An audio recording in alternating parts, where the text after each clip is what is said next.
Oh my word, it is warm. I'm sorry if you can hear fan noise in the background, but I've got every fan in here going as hard as I can because it is a warm day today. But today we are going to be talking about how to live stream using hardware. Okay, so a couple of weeks ago I started a little mini series talking about live streaming, and at the time I talked about your content being the what is it that you're going to put out, and we talked about the platforms as the where are we going to put them, and we said in the middle there is a gap, and that is the how do we take our content and put it on our platform. And that's what we're going to start addressing today by talking about hardware encoders, hardware devices for doing live streaming, and in particular I'm going to focus on the Blackmagic Design ATEM series and the ATEM Mini Extreme, because that's the device that I really recommend for a lot of churches for doing live stream and online content.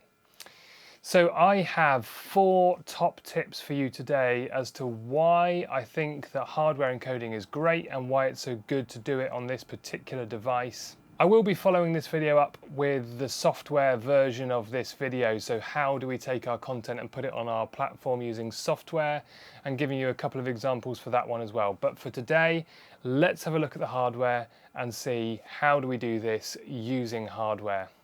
Okay, today we're going to be doing some live streaming and showing you how to do some live streaming with this box. Oi, what are you doing, you? Get out of it.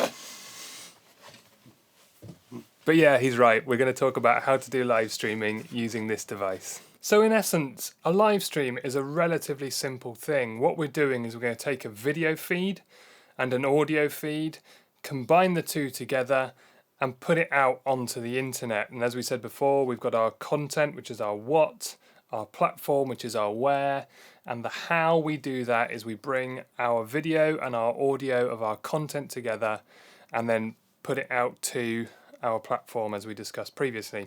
Now, when we're talking about doing that with hardware, we're going to use a device something along the lines of this. This is the Blackmagic ATEM Mini Extreme, and I do very much recommend this device for churches, but there are a number of other options as well.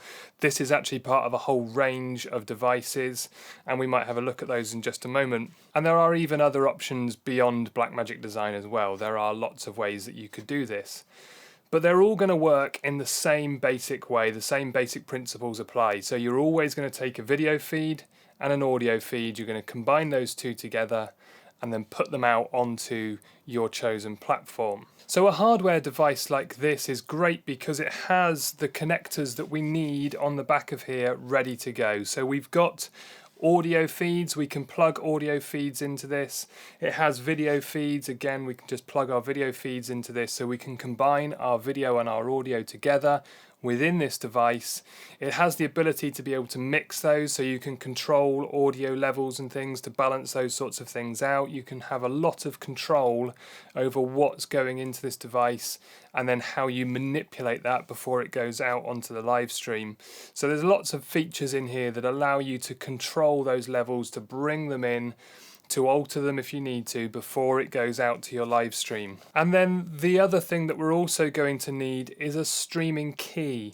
Now, a streaming key is essentially like a password that you use to access your chosen streaming platform, and it's generated on the platform that you're going to use. So for example, if you want to stream to Facebook, you're going to go to Facebook, set up your live stream in Facebook, and Facebook will give you a streaming key, and it will just be a long string of random numbers and letters. And as I say, that acts as a password. And you can copy that from Facebook and you can paste it into this. This has some software control that can work alongside it, so you can connect this to a computer just to control it. There's no video going through that computer. It doesn't need to be a big powerful computer. It's very, very simple control. You take your streaming key from Facebook, you paste it into your control software, and this then is set up ready to stream to Facebook. We'll look more at that and how we do the live streaming key when we come to doing the software, and we can look at the control and how all that works on the computer. Now, as I mentioned a minute ago, this is part of a family of these devices. We have a number of these devices that we can use. So there is this one, this is the smallest of the lot, this is the ATEM Mini. Now this device isn't really used for streaming particularly. This device can be used as a capture device to feed into software. So we might take another look at this in the next part of this series when we talk about software streaming. This can work really well for doing that. But up from this device we have the ATEM Mini Pro, which is the same physical size and shape. It just has a few extra buttons in here that allow you to do the live streaming part, and that device can do live streaming in and of itself. Just plug it in and off it goes. There are a couple of limitations to a device this size. First of all, it's only got 4 inputs, which might be okay in some situations. For most churches, I would recommend a minimum of 2 cameras, and you're probably also going to want to bring a laptop feed into here as well.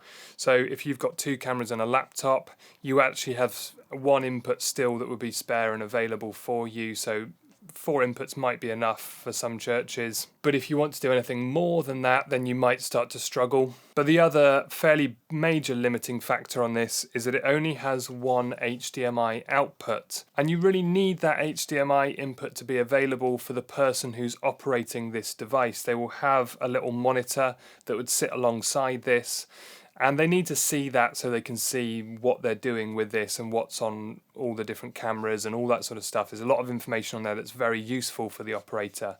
So you use that HDMI for the operator to have, which then means you've got no way of feeding any video back to projectors and TVs and things in the building. So everybody in the building can't see what's going through the system. It makes it a lot simpler and a lot easier to go for the bigger model, the ATEM Mini Extreme. And the thing that I would really recommend for churches with this device is that second HDMI output that you get on here. That for me is the real key to this device, because it means we can have our first HDMI output for the operator and their little screen, and the second HDMI output can be for in-house projectors and in-house TVs, and that just works brilliantly. So that, in essence, is how we do a live stream using a hardware device like this. As I say, it's video and audio combined together. Take your streaming key from your chosen platform, stick it into the device, and hit live stream, hit go. It's easy peasy, that's it really. Very simple, very user friendly, very intuitive, nice simple way to do a live stream. Okay, so this is my 4 reasons why I really like live streaming on hardware, and in particular I like to use this, the Blackmagic ATEM Mini Extreme. So reason number 1 is because of the number of physical connections it has on the device. So we can see straight away here that we've got a whole bunch of things all plugged into the back of this. It's got Ethernet connector, so you can connect directly to the internet with a wire, no Wi-Fi, plug straight in and off you go. It's got 2 USB ports, so we can plug in things like external hard drives for recording, and we can connect into a computer for doing control and video over USB into a computer. We have 2 HDMI outputs. We've got up to 8 HDMI inputs here that we can choose to use. We have 2 audio inputs here, and we have a headphones output as well. So there's loads of physical connections that we can take and we can use on this device, which is brilliant. Number 2, and this is possibly the biggest reason why I really like streaming with hardware and streaming in particular with this device, is because you're not putting all your eggs in one basket. One of the things I don't like about things like potentially OBS, certainly things like Resi and streaming through other pieces of software, is that quite often what people will try and do is they'll have one computer, but then that same computer will also be doing their streaming, and the downside of that is you are putting all your eggs in one basket. If that computer goes down, you don't only lose all your graphics, all your song lyrics, all the stuff that's going on in the room, but you lose your live stream as well. The whole lot goes down. One machine doing everything means that you've got one point of failure, and if that thing goes down, you lose the lot. Everything's all gone. If we spread it out and we do one computer doing graphics, another machine that's doing the live stream, something else that's doing the sound, something else that's doing this, something else that's doing that, the more we can spread things out, the less chance there is of it failing and you losing everything. So spread things around, use as many machines as you can, and you have more reliability, more stability, more chance of things staying working, and you're not going to lose all of your stream and all your graphics and all your visuals and everything if one machine dies. Number 3 is the simplicity of this device. As we can see here, we've got a number of great big buttons on here and they're all brightly lit in fancy colours. It makes it really simple, really easy, really user-friendly. You literally can just push a button and whatever button you push, that will go out onto your live stream. But it doesn't stop there, because although it's simple and user-friendly, it actually also has a number of quite advanced features as well. And if you wanted to, you can dive very deep into this machine and get a lot more out of it. So it's got things like keying, it's got things like DVE, you can do picture in picture, you can do all sorts of kind of complicated graphics in that sense. You can do things like multiple transitions, you can use transitions to switch between one feed and another. It even has programmable macro buttons that you can program up to control some of those settings for you, all at the push of a single button. But all of that stuff is optional. It can be used very, very simply. And as you get more into it and more used to it and more familiar with it, you can unlock and use more and more of the controls and the facilities that are in there. So it can be used by anybody from any level, whether you're beginner, using it very, very simply, or much more advanced and you want some very clever, complicated, sophisticated graphics and all that sort of stuff. It's got all of that in there as well. It's got the whole range for every user. And finally, one of the reasons why I like this model over some of the other models in the range is the fact that it has 2 HDMI outputs. Now, I pointed this out at the beginning that over here we've got 2 HDMI feeds. And the great big advantage of that is that it means that we can have our control screen. So this is what we call our multi-view window, and this is what your operator is going to want to see. But we also have the ability to set a second HDMI out, which can go into things like projectors and TV screens and things in the room. So you can have laptop song lyrics going up to a projector in the room, but you could have a camera going out on your live stream.